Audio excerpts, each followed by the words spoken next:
بيك شيبس. عامل 3 أطعمة جداد بس أنا ملقتش غير طعم واحد. كفتة بالطحينة. سعر الكيس 10 جنيه. هنفتح بقى الكيس، وزي ما انتوا شايفين دي الكمية. والله كمية محترمة ب10 جنيه. هناكل بقى بسم الله. هناكل واحدة كمان. بصراحة الشيبسي طعمه حلو، بس مشكلته الوحيدة إن هو مشطشط شوية. فالناس اللي بتحب الشيبسي مشطشط شوية ممكن تشتريه. وتقييمي ليه 9 من 10. وبس كده، واعمل لي فولو. الجو حر، فقلت أعمل ميلك تشيك اقتصادي ومن غير تكاليف كتير. هتجيب آيس كريم فرايداي ب5 جنيه. بسكوتة زي ما انتوا شايفين. وزي ما انتوا شايفين شكلها، والله شكلها جميل جدا وب5 جنيه. وهي يعتبر أصلا أرخص آيس كريم في شركة فرايداي. بعد كده هتجيب الخلاط، تحط الآيس كريم في الخلاط. بعد كده هتنزل عليهم بشوية لبن. وهتجيب معلقة نسكافيه بلاك، هتنزل بيها. هو أنا مرضتش أحط سكر، فلو انتوا عايزين تحطوا سكر حطوا. ويلا بينا هنضرب كل ده في الخلاط. بعد كده هنجيب كوباية ونفضي الميلك تشيك، وهنشرب بقى بسم الله. بصراحة طعمه حلو. وبس كده، واعمل لي فولو.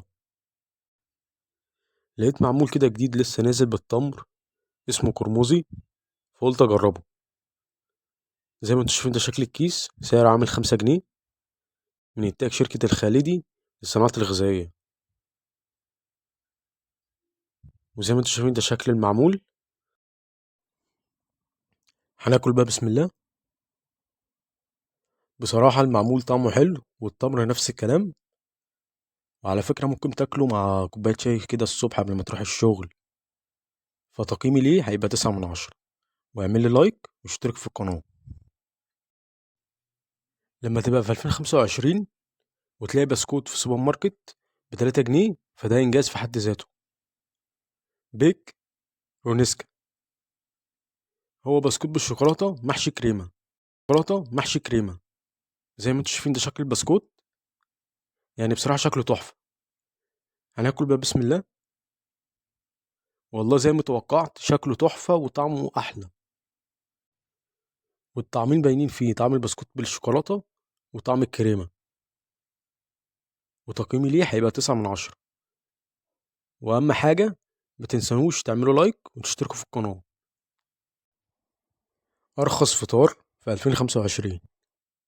لو معاك 10 جنيه هتجيب ب5 جنيه فلافل. 5 فلافلات صغيرين ب5 جنيه. أو ممكن تجيب فلافلتين كبار وفلافلة صغيرة، يعني الفلافلة الكبيرة ب2 جنيه. تمام. ومعاهم ب5 جنيه بطاطس صوابع أو بطاطس شيبسي. وزي ما انتوا شايفين دي كمية البطاطس، والله كمية محترمة ب5 جنيه. بعد كده بقى هتجيب لقمة، وتحط في اللقمة حتة فلافل ومعاهم واحدتين بطاطس، وتاكل بقى بسم الله. والله ميكس حلو أوي. وكمان بقى يبقى أحلى. وكمان هيبقى أحلى لو قطعت معاهم طماطم أو خيار. وعموما زي ما قلت لكم ده يعني فطار ب10 جنيه. وده أرخص فطار يعتبر. ما تنساش تعمل لي لايك وتشترك في القناة.